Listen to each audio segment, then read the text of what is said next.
The Florida Department of Health in Palm Beach County has issued a health advisory for the next 48 hours. People with respiratory allergies should avoid contact with the beaches from Carlin Park north to the Palm Beach County line.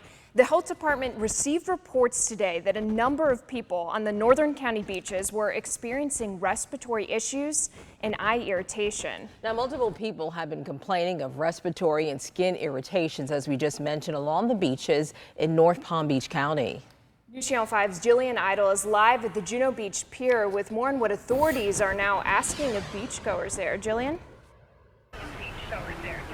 Tori, Tanya, the best way to describe what it's like out here right now is abandoned. This place typically packed on a Saturday with beachgoers, but right now, not many people out here. We do see a few people jogging on the sidewalk, but as far as the beach goes, it is now closed down. I do want to go ahead and show you this sign right here. They say it's closed due to possible respiratory irritant. We are still working to learn exactly what is causing this, but we know authorities were asking beachgoers about noon today for people to start leaving after reporting upper respiratory issues and headaches. Now, they have shut down all beaches in Juneau and Jupiter at this time. The Florida Department of Health in Palm Beach County has now issued a health advisory for the next 48 hours. They're asking people to avoid the beach, but as you can imagine, it's created a bit of confusion earlier when authorities made the decision to shut things down.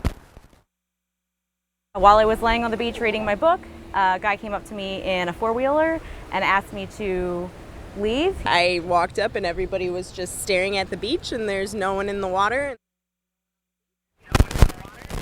And out of an abundance of caution, authorities are asking people if they're out here for an extended period of time to wear a mask like this one. I will be putting it right back on here as soon as we're done. But again, if you are heading out, they are asking people to avoid all beaches in Jupiter and Juneau until they can determine the cause of what's causing these upper respiratory issues. But for now, reporting live in Juneau, Jillian Idle, WPTV News Channel 5.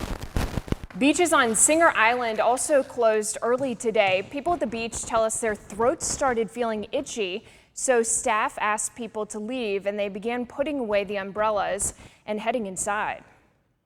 The whole beach was completely cleared. It was completely empty. What do we have to look forward to for our beach if we can't even go to it? You know, it's supposed to be one of the perks of living in South Florida.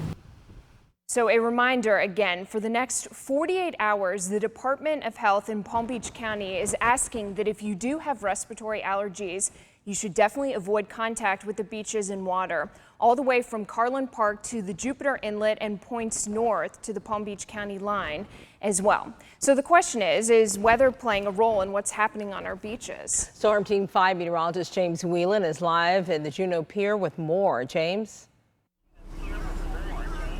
Yeah, we have the strong onshore flow blowing off the water here. I brought the weather pilot up here to just give this a test and kind of see and give a perspective. I do have the mask right here, but I took it off because I want to feel what's going on, because in my experience, I have felt a red tide out there on the West Coast. I surfed over there during a pretty big red tide event, and what it does is you can't see, it stings your eyes, and it kind of tickles your throat. And right now, I'm not really feeling that specifically. Maybe a little bit of a tickle in the throat is about all, but I'm told that farther up to the north, it's a lot worse up there. So these may or may not be symptoms of the red tide. Red tide, of course, is just an algae bloom, and like you're peeling an onion and you cry, it's kind of that kind of thing that gets in the air, and then the onshore winds kind of exasperate that because it blows it off the ocean and blows it into everybody who's on the beach here. So that's the case, and we're going to hang on to these onshore winds. Besides all the seaweed and junk that's washing ashore from these onshore winds,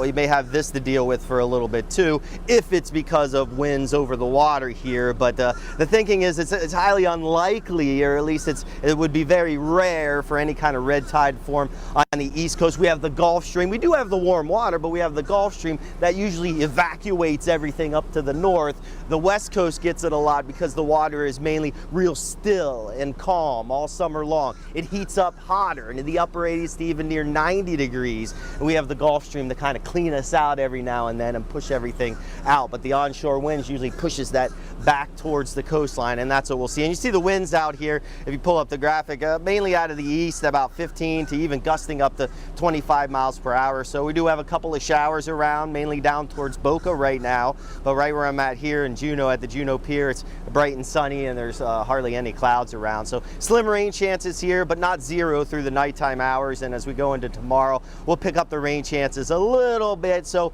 a little bit more scattered than isolated tomorrow, and then rain chances will go up a little bit towards the beginning of the week. We'll talk about that along with the tropics coming up in just a bit. James, thank you. And stay with News Channel 5 on air, online, and with our new app as we learn more about the situation along our beaches and its effects.